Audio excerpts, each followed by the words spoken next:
टोखा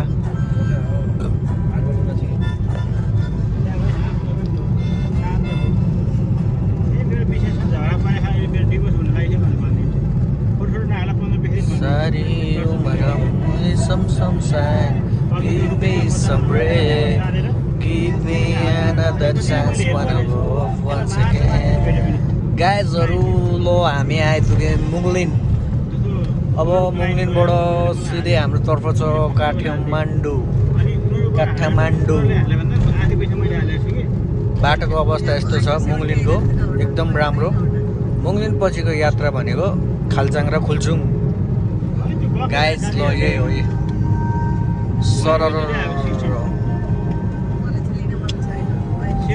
बाटोमा टडक राखी ल गाइज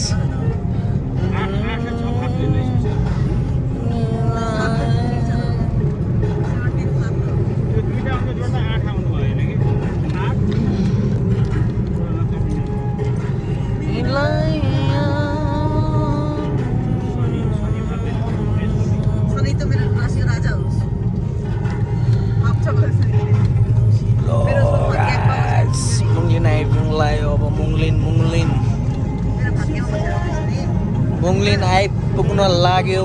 मुङलिन कालो गाडीले ओभरट्याक, पिकअपले पनि रेस हानिदिनु भइरहेछ। हाम्रो मामाले पनि यस्तो हानिदिनु भइरहेछ नि। यो युट्युबमा जान्छ है मामा। भ्लग हो।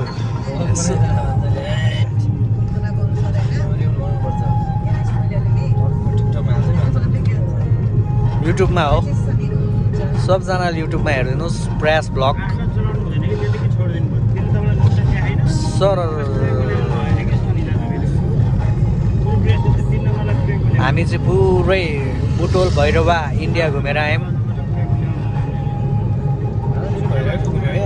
घुमेँ नि 17-18 वर्षपछि।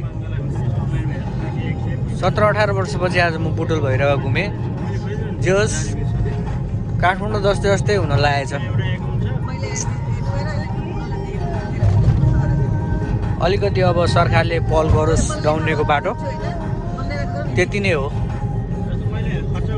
अबको बालन सर हुनुभयो भने मन्त्री डाउनेको बाटो छिटो बनोस्, मान्छेलाई शास्ति नहोस्।